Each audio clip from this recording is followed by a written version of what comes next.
நம்ம தளபதி விஜயோட ஜனநாயகன் படத்தோட ஓவர்சீஸ் அப்புறம் இந்தியா புக்கிங்ஸ் ஓரளவு லிமிட்டடாக ஓப்பன் ஆகி போய்கிட்டு இருக்கு.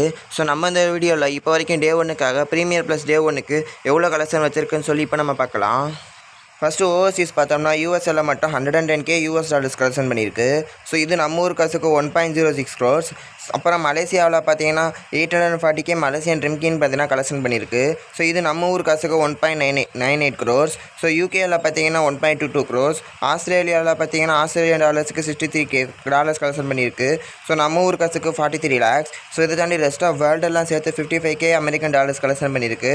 ஸோ இது நம்ம ஊர் ருபீஸ்க்கு பார்த்தோம்னா 53 lakhs. ஸோ ஓவராலாக பார்த்தோம்னா இப்போ வரைக்கும் லிமிட்டடாக ஓப்பன் பண்ணதில் 542K கலெக்ஷன் பண்ணியிருக்கு. ஸோ இது பார்த்தீங்கன்னா நம்ம ஊர் காசுக்கு 5.22 crores வருது. ஸோ இன்னும் 4 இருக்குது. கண்டிப்பாக ஓவர்சீஸ்லேருந்து கண்டிப்பாக ஒரு 25-30 கோடி கலெக்ஷனை ஃபைனலாக அட்வான்ஸ் புக்கிங்ஸில் ரீச் பண்ணணும்னு நான் நினைக்கிறேன். நெக்ஸ்ட் இந்தியா அப்புறம் ஓவர்சீஸ் ரெண்டுமே சேர்ந்து பார்த்தோன்னா ஃபஸ்ட்டு கர்நாடகாவில் 1.63 crores கலெக்ஷன் கொடுத்துருக்கு. ஸோ அங்கே ரொம்ப லிமிட்டடாக 6 AM ஷோஸ்க்கு மட்டும்தான் ஓப்பன் பண்ணியிருக்காங்க. ஸோ அது கேரளாவில் 10 lakhs கலெக்ஷன் பண்ணியிருக்கு.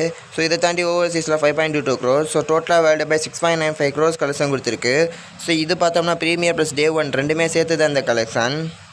புக்கிங்ஸ் இன்னும் ஃபுல் ஃப்ளெக்ஸ்டாக பெருசாக எங்கேயுமே இன்னும் ஓப்பன் ஆகலை. மோஸ்ட்லி இந்த நியூ ரிலீஸ் ட்ரைலர் ரிலீஸ் ஆனதுக்கப்புறம் தான் புக்கிங்ஸ் ஃபுல்லாக ஓப்பன் ஆக வாய்ப்பு இருக்குது. ஸோ இன்றைக்கி இல்லைனா நாளைக்குள்ளே கண்டிப்பாக ட்ரைலரும் வந்துடும், புக்கிங்ஸும் ஓப்பன் ஆகிடும்.